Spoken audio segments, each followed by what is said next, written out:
Hello আসসালামু আলাইকুম, সবাই কেমন আছেন? তো অনেক দিন পর আবারও চলে এসেছি। তো আজকে করে নেব গাছের টাটকা কাঁচা আম দিয়ে টক ঝাল মিষ্টি আচার।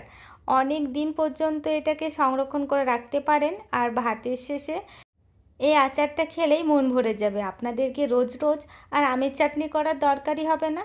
তো প্রথমে আমের খোসাগুলোকে ভালোভাবে ছাড়িয়ে নিয়েছি, তারপরে আপনারা ইচ্ছে মতো পিসেস করে নেবেন, মানে সাইজ করে। তো আমি এখানে আমগুলো কেটে নিয়ে একটা প্রেসার কুকারে দিয়ে সামান্য হলুদ, স্বাদ মতো লবণ আর কাশ্মীরি লঙ্কা গুঁড়ো দিয়ে দেবেন। আমি একটু ঝাল লঙ্কা গুঁড়ো দিয়ে দিয়েছিলাম।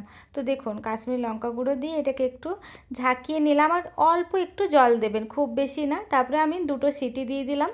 তো সিটি দেওয়ার পর আমটা দেখুন একদম সেদ্ধ হয়ে গেছে। তারপরে একটা স্ট্রেনারের মধ্যে দিয়ে ভালোভাবে পাল্পটাকে স্ট্রেন করে নেব, যাতে ওই এক্সট্রা যে অংশগুলো থাকে সেগুলো ওপরে চলে আসবে আর খুব ভালোভাবে আমের পাল্পটা বেরিয়ে আসবে। আপনাদের কিন্তু এটা স্ট্রেন না করলেও হবে, ভালোভাবে এটাকে ম্যাশ করে নেবে।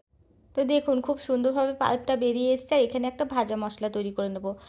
কড়াইয়ের মধ্যে দিয়ে দিলাম শুকনো লঙ্কা, কিছুক্ষণ হালকা ফ্লেমে এটাকে ভেজে নেওয়ার পর মৌরি আর মেথি দিয়ে দেব। তারপরে খুব সুন্দরভাবে এটা কিছু সেকেন্ড ভেজে নেব, পুড়িয়ে দেবেন না, একদম হালকা ফ্লেমে এটাকে ভেজে নেবেন। তারপরে সিলবাটে এটাকে আমি ভালোভাবে কিন্তু গুঁড়ো করে নেব। গুঁড়োটা খুব ভালোভাবে করে নেবেন। আপনাদের ঝাল যদি একটু বেশি লাগে তো লঙ্কাটা কমিয়ে নেবেন। তো দেখুন এটাও রেডি। আর এদিকে আমি একটা গরম কড়াইয়ের মধ্যে দিয়ে দিলাম পাল্পটা, তারপরে দিয়ে দিচ্ছি চিনি। আমি কিন্তু আবারও একবার চিনি দিয়েছিলাম, যেহেতু এই আমটা অনেকটা টক ছিল তাই চিনির পরিমাণটা একটু বেশি লেগেছিল। তারপরে এটাকে আমি লো টু মিডিয়াম ফ্লেমে বারবার নাড়তে নাড়তে এটাকে একটু রান্না করে নেব, মানে ফুটতে দেব। আর পাল্পটা যেন একটু জেলি জেলি টাইপের হয়ে আসে। এখানে কিন্তু আমি চিনি বা লবণের পরিমাণটা বলিনি, কারণ আমের টক মিষ্টির ওপর নির্ভর করছে তার পরিমাণটা। আমটা বেশি টক হলে চিনির পরিমাণ একটু বেশি দেবেন, আর লবণটা পরিমাণ মতো দেবেন, টেস্ট করবেন। তো দেখুন এখানে খুব ভালোভাবে আমের পাল্পটা কিন্তু ফুটে এসছে। আর একটু ফুটিয়ে নেব, যাতে যে জলটা থাকে, আমের মধ্যে জল দিয়েছিলাম তার উপরে আম থেকে যে একটা জল বেরোয় সেটা যেন ভালোভাবে শুকিয়ে আসে। তো দেখুন কত সুন্দর একটা জেলি জেলি টেক্সচার এসছে। তবে একটা কথা বলি, যখন আমটাকে আমি প্রেসার কুকারে দিয়েছিলাম তার আগে খুব ভালোভাবে ধুয়ে নিয়েছিলাম, তো আপনারাও ধুয়ে নেবেন।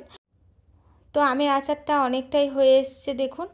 এরপর আমি কিন্তু নিচে নামিয়ে এটাকে ঠান্ডা হতে দেব। এটা অনেকক্ষণ নিচে নামিয়ে রেখেছিলাম, তো ঠান্ডা হয়ে গেছে। এবার ওই ভাজা মশলাটা দিয়ে দিলাম। আপনারা পরিমাণটা আরেকটু বেশি দিতে পারেন, আমি একটু কমই দিয়েছিলাম কারণ একটু ঝাল ঝাল হয়ে যাবে তাই। তো দেখুন নেড়ে নিয়েছি, একদম কিন্তু এই আচারটা রেডি। খেয়ে দেখবেন অসাধারণ খেতে লাগে। আর আপনারা একটা কাচের বয়েমে অনেক দিন সংরক্ষণ করে রাখতে পারেন।